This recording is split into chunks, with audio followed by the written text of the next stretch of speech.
everyone, Dr. Abel Cunningham here, Bigfoot scientist. I was out in the old Jeep CJ the other day and it started running real rough. Usually when that happens with these old Jeeps, first thing you want to check is the ignition timing. For some reason, unbeknownst to man, the ignition timing on these things has a way to work itself out of adjustment. So I'm going to show you how to easily and quickly adjust the ignition timing on your Jeep CJ.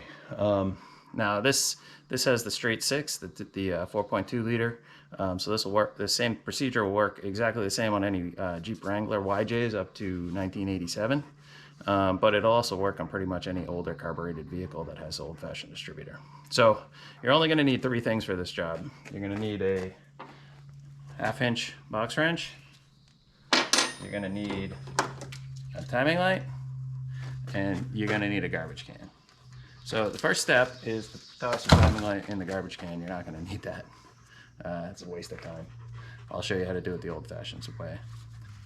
Now step 2, you want to take your box wrench and you're going to loosen the distributor, and I'll show you where that is in just a second.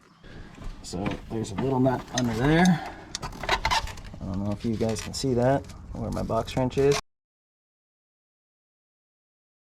Just loosen that up a turn or so.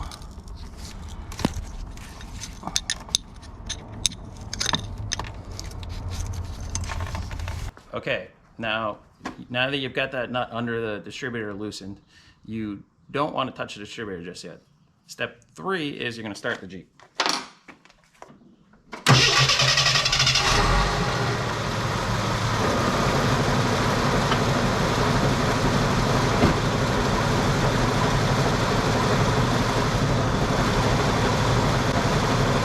Okay, now this is where the magic happens. So the Jeep is running. You can tell it's running a little rough. You can hear it in the video. Now all I'm going to do is I'm going to go over to the distributor and I'm going to twist it with my hands.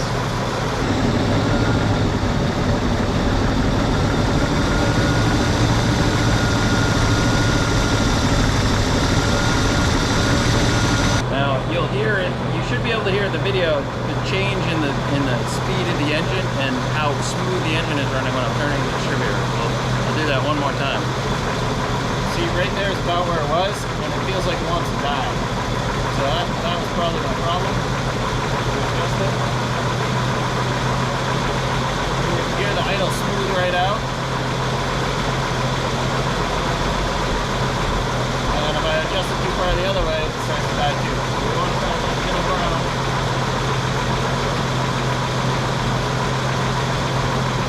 Right about there, where the idle smooths out. And then you want to be careful when you tighten this bolt under here. First of all, you don't put your hand in the fan. And second of all, be careful that you don't move the distributor while you're tightening the bolt.